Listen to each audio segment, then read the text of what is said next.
Hello everyone, एक बार फिर से आप सभी का स्वागत है मेरे यूट्यूब चैनल बैंक स्टडी में। और आज हम लोग अपने प्रैक्टिस के सेट 36 में हैं और आज का ये क्वेश्चन आप लोगों के बीच है ईयर बेस्ड पजल पे। तो वीडियो को पॉज करिए, इस क्वेश्चन को सॉल्व करिए। इस क्वेश्चन को सॉल्व करने का जो टाइम है, स्टैंडर्ड टाइम, वो है 2 मिनट्स का। 2 मिनट्स का टाइमर है, इस क्वेश्चन को सॉल्व करने का प्रयास करिए। ऐसे क्वेश्चन आपके बैंक के एग्जाम्स में पूछे जाएंगे, ऐसे क्वेश्चन आप जरूर सॉल्व करके जाइए। ये समझ के आप इस क्वेश्चन को सॉल्व करिए कि यही क्वेश्चन आपके एग्जाम में आया है। आई होप आपने वीडियो पॉज किया होगा, इस क्वेश्चन को सॉल्व करने का प्रयास किया होगा। आइए देखिए इस क्वेश्चन में हम लोग कैसे अप्रोच करेंगे ताकि हमारा क्वेश्चन एक बार में बने और सही बने।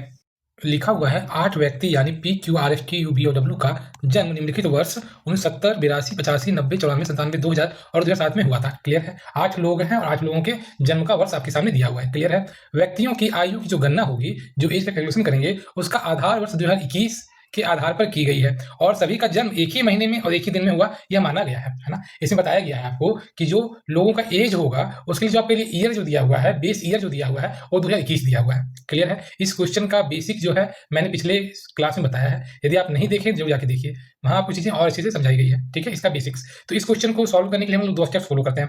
सबसे पहला, जो आपके पास ईयर दिया हुआ है उसको आप नोट डाउन करेंगे। क्लियर है। ठीक है। सबसे बड़े व्यक्ति को पहले रखेंगे और उसके बाद जो उससे छोटा होगा, फिर उससे छोटा, और फिर सबसे अंत में जो सबसे छोटा व्यक्ति होगा। क्लियर है। तो अब यहाँ देखिएगा, इन लोगों का जो ईयर है, पहला आपका है 1970। क्लियर है। यह जो है इन सभी 8 लोगों में सबसे बड़ा व्यक्ति है। क्लियर। उससे फिर जस्ट जो छोटा होगा वह है, उसका है 82 है। ऐसे लिखेंगे, पूरा नहीं लिखेंगे, टाइम आपका बचेगा एग्जाम में। फिर लिखेंगे 85, फिर लिखेंगे 90, फिर लिखेंगे 94, फिर लिखेंगे 97, फिर लिखेंगे 2000 और फिर आपका आ जाएगा 2007। क्लियर हो गया यहाँ तक, है ना। हमने ईयर को बढ़ते क्रम में लिया है ताकि जो सबसे बड़ा व्यक्ति हो वो सबसे पहले आएगा, फिर उससे जो बाद में इसकी जन्म हुई है वो आएगा। क्लियर है। और यह जो व्यक्ति होगा इसी प्रकार से सबसे छोटा व्यक्ति होगा इस ग्रुप में। क्लियर है ना, ये समझ में आ रही है। ठीक है। अब देखिए दूसरी चीज, जो हमारा कट ऑफ जो बेस ईयर जिसे आप कहते हैं वो हमारा दिया हुआ है। कितना दिया बताइए? 2021 दिया हुआ है। तो बताइए, जब 2021 हमारा दिया हुआ है तो सभी का हम एज कैलकुलेट कर लेंगे ना। तो बताइए जो एज होगा, ठीक है, 2021 के अकॉर्डिंग इस पर्सन का, जिसका जन्म 2007 में हुआ होगा, तो वहां से आप बताइए 2021 में कितना उसका एज हो जाएगा। तो इसका हो जाएगा 14 साल हो जाएगा। बताइए। ठीक है। इन दोनों का डिफरेंस निकालिएगा तो यही तो इसका एज कहलाएगा। क्लियर है। आगे हम करें। ठीक इसी प्रकार आप इसका देखिएगा तो ये जो है इससे 7 वर्ष बड़ा है ना। ठीक है। तो इसका जो एज हो जाएगा बताइए कितना हो जाएगा? जब इसका 14 है तो इसका कितना होगा? 21 हो जाएगा ना। क्लियर है। ठीक है। तो ये आपका 21 ईयर्स इसका प्रेजेंट में एज होगा 2021 के बेस ईयर के हिसाब से। क्लियर हो गया। ये 3 साल बड़ा है तो ये आपका 24 हो गया। ये भी 3 साल बड़ा है। ठीक है। तो ये 27 हो गया। ये 4 साल बड़ा है ना। तो ये आपका 31 हो गया और ये आपका 36 हो जाएगा। ये आपका 39 हो जाएगा और ये आपका 39 में आप 12 और ऐड कर दीजिएगा तो 51 हो जाएगा। सभी का एज जो है हम निकाल लिए, है ना। जिस जिस ईयर में जिनका जन्म हुआ था उस हिसाब से उसकी क्या अभी प्रेजेंट एज हुई हम निकाल लिए। तो हमारा ये स्टेप्स क्लियर हो गया। ठीक है। अब अपनी पॉसिबिलिटी में आएंगे। क्लियर है ना। ठीक है। आइए देखते हैं। देखिए, हमेशा मैंने बताया है आपको कि आप जब भी ईयर बेस्ड पजल बनाएं या कोई भी पजल बनाएं, हमेशा आपको 2 पॉसिबिलिटी लेके क्वेश्चन को सॉल्व करने का प्रयास करना है। ठीक है। ये हो गया 1, 2, 3, 4, 5, 6, 7 और ये आपका 8। क्लियर हो गया। ठीक है। 8 लोगों का जो जिसका जन्म जिसमें हुआ होगा, वही हम लोग यहाँ पे जो इन्फॉर्मेशन दिया होगा उसके अकॉर्डिंग उसको सॉल्व करने का प्रयास करते हैं। क्लियर है। अब देखिए पहला इन्फॉर्मेशन आपके पास क्या है, ध्यान से देखिएगा। Q और R की औसत आयु, यानी कि Q प्लस R की औसत आयु निकालने के लिए हम क्या है, ऊपर में 2 लोग है ना, तो डिवाइड बाई 2 करना पड़ेगा, है ना। एवरेज का ही तरीका होता है। S की आयु के बराबर है, यानी कि इक्वल टू S होगा। क्लियर हो गया, है ना। अब देखिए, यदि हम यहाँ से प्रयास करेंगे, है ना, Q और R का एज निकालने के लिए, तो बहुत मल्टीपल पॉसिबिलिटी आ जाएगा। क्लियर है ना। ठीक है। तो हम लोग और आगे मूव करते हैं। क्लियर है। आगे मूव करते हैं। फिर क्या लिखा है, ना तो Q और ना ही R सबसे बड़ा व्यक्ति था, है ना। तो बताइए सबसे बड़ा व्यक्ति कौन है यहाँ पे? तो जिसका एज 51 साल है वही सबसे बड़ा व्यक्ति है। तो कह रहा है कि ना ही Q और ना ही R यहाँ पे आएगा, है ना। यह सबसे बड़ा व्यक्ति नहीं था। हमने यहाँ पे लिख के कट कर दिया। क्लियर हो गया। चलिए और आगे मूव करें।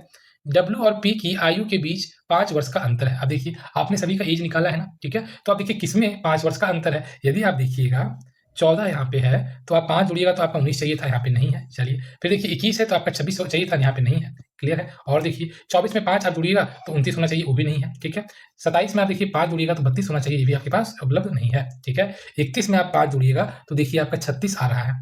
क्लियर है। ठीक है। एक तो ये पॉसिबिलिटी है। 36 में 5 जोड़िएगा 41 नहीं है, 39 में 5 जोड़िएगा 44 होगा, जो आपकी एज में नहीं है। यानी 36 और 31 वाला जो ऑप्शन है वही आपका जो है एक है जिसमें W और P का आपका एज आ सकता है। ठीक है। तो यदि हम पहली बार W को यहाँ रखते हैं तो P को यहाँ रखना पड़ेगा ना, बताइए। ठीक है, जिसमें ये कंडीशन हम लोग मान के चले हैं कि W जो है P से बड़ा है ना, लेकिन दूसरा कंडीशन ये भी तो हो सकता है कि P जो है W से बड़ा हो सकता है ना, तो जो दो पॉसिबिलिटी हो सकता था हमने दोनों को अपने पॉसिबिलिटी में लिख दिया, ठीक है, ये पॉसिबिलिटी आपका 1 है, ये आपका 2 है, क्लियर है। आगे मूव करें, ये हमारा यूटिलाइज हो गया है, इसे हम अपने रफ में नहीं लिखे हैं। चलिए, P और U की आयु का योग एक विषम संख्या है। अब देखिए क्या कहने की कोशिश कर रहा है, P और U की जो आयु होगी वो क्या होगी, विषम संख्या होगी। अब फिर से देखिए, यदि आप इसको किसी के साथ में रखिएगा तो मल्टीपल पॉसिबिलिटी आ जाएगा ना, बताइए। देखिए यहाँ पे आपका जो है 31 है ना, ठीक है, तो 31 है तो आप U का देखिएगा तो यहाँ पे इसको देखिए तो ये कितना आ रहा है बताइए, 31 और 24 आपका विषम संख्या हो जाएगा ना, ठीक है। फिर देखिए 31 और 14 आपका ये विषम संख्या हो गया, क्लियर हो गया, ठीक है। तो इसी तरह से यहाँ पे मल्टीपल पॉसिबिलिटी आ रहा है तो हम क्या किए, साइड में नोट डाउन कर लिए हैं, क्लियर है। अब और देखिए आगे फिर क्या लिखा हुआ है, टी और भी की आयु के बीच 25 वर्ष का अंतर है। अब देखिए ऐसा कौन सा दो एज है जिसमें कि 25 वर्ष का अंतर है, तो हम फिर से क्या करेंगे, सबसे मिनिमम से शुरू करेंगे, है ना। तो सबसे मिनिमम कहाँ बताइए, आपका 14 है ना, तो 14 में आप 25 ऐड करोगे तो 39 आना चाहिए। क्या आपकी एज में 39 है, तो हाँ देखिए यहाँ पे आपका है, क्लियर है, ठीक है। क्या और भी कोई पॉसिबिलिटी है जहाँ पे इसको यूज कर सकते हैं, और देखिए आपका एक तो ये हो गया था, है ना, ठीक है। चलिए दूसरा में देखते हैं, यदि आपका ये 21 है तो 25 आप ऐड करिएगा तो आपका 46 होना चाहिए, जो कि आपके यहाँ नहीं दिया हुआ है, ठीक है। फिर देखिए तो यानी कि ये आपका नहीं हो पाएगा, 21 वाला नहीं हो पाएगा। फिर 24 दिया है तो आपको 49 चाहिए, 49 आपके पास नहीं होगा। 24 में आप ऐड करिएगा 25 को तो 49 हो जाएगा, जो आपका यहाँ पे नहीं दिया हुआ है। चलिए और आगे हम करते हैं, 27 और 25 है ना, ठीक है। 27 में 25 ऐड करिएगा तो 52 हो जाएगा, वो भी आपका नहीं, यानी कि हम मैक्सिमम तक चले गए, ठीक है ना, और कंक्लूजन नहीं आया, 51 से अब हो गया, ठीक है। तो यानी कि हमारे पास एक ही ऑप्शन था, ठीक है, टी और भी का जो एज है, ठीक है, तो वो क्या होगा, या तो टी यहाँ होगा या भी यहाँ होगा।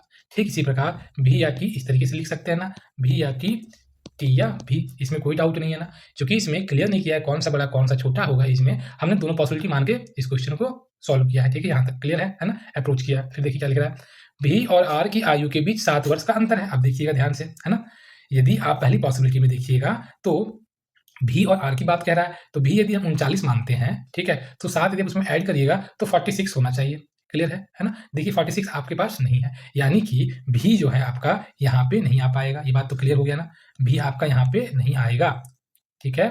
अब देखिए भी यहाँ पे नहीं आएगा तो भी यहाँ पे आना चाहिए, है ना, ठीक है। अब देखिएगा आप ध्यान से, तो भी आपका 14 हो गया, ठीक है ना, तो आर का जो एज होगा वो क्या होता है, 21 साल हो जाएगा। 14 और 7 आप जोड़िएगा तो आपका क्या हो जाएगा, 21 साल हो जाएगा, क्लियर है, ठीक है। तो आपका जो आर है वो आर यहाँ पे इस तरीके से आ गया, है ना, क्लियर है। तो ठीक इसी तरह से आप पॉसिबिलिटी 2 में भी आप सेम चीज करना है, क्योंकि हमारे यहाँ से टी और भी का एज क्लियर हो रहा है ना, ठीक है। क्योंकि यहाँ लिख दिया है भी और आर की आयु के बीच का 7 वर्ष का अंतर है, यदि आप यहाँ पे भी रखिएगा 39 में तो आप 7 ऐड करने पे आपके पास कितना हो जाएगा, 46 हो जाएगा ना। 46 एज में नहीं है, यदि आप 7 माइनस भी करते हो तो भी 32 आपके पास नहीं है। दोनों तरीके से हम सोच चुके थे, है ना, ठीक है। तो यानी कि आपका जो टी है ना, ठीक है, दूसरी पॉसिबिलिटी में भी आपका यहीं पे आएगा, क्लियर हुआ, ठीक है।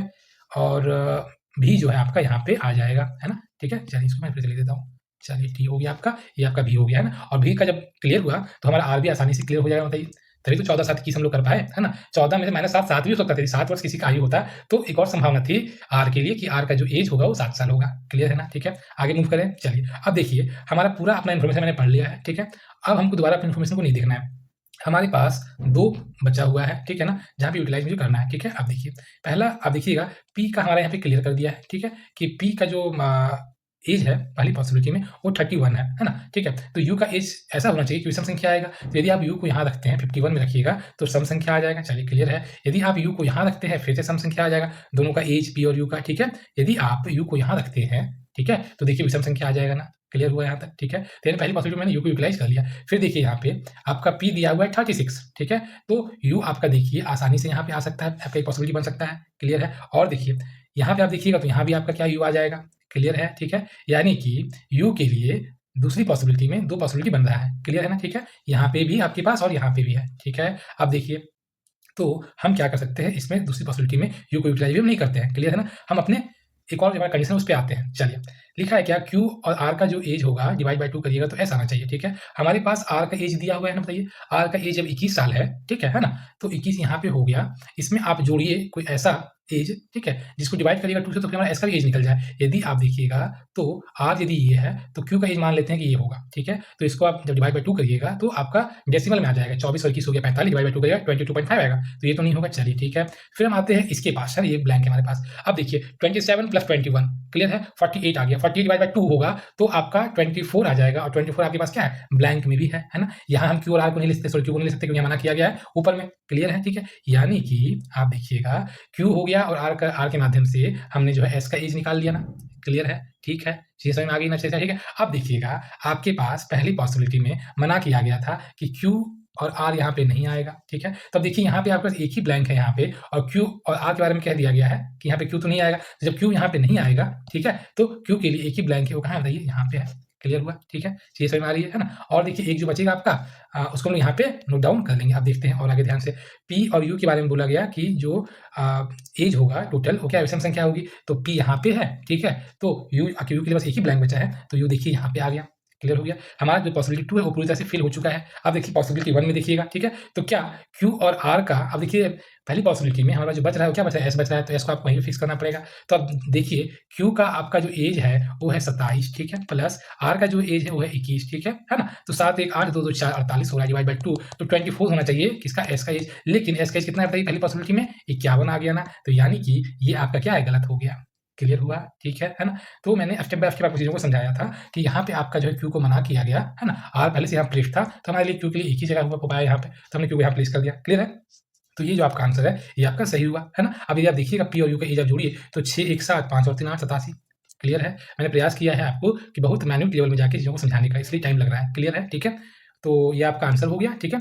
और यहाँ से आप टैली कर सकते हैं, पूछा गया आपसे यू और भी के बीच कितने व्यक्तियों का जन्म हुआ था। अब देखिए यू यहाँ पे और भी यहाँ पे है, तो 2 2 4 और 2 6, आपका 6 व्यक्तियों का यहाँ पे जन्म हुआ था, क्लियर है। इस तरीके से हमें क्वेश्चन पूछा जाता है। तो यदि आपको आज का इसका अच्छा लगा है तो वीडियो को जरूर लाइक करिए, है ना। और यदि आप पहली बार आप चैनल में आए हैं तो चैनल सब्सक्राइब जरूर करिए, ताकि आपको इस तरह के और अच्छे अच्छे वीडियोज मिलते रहे। Thank you, have a nice day.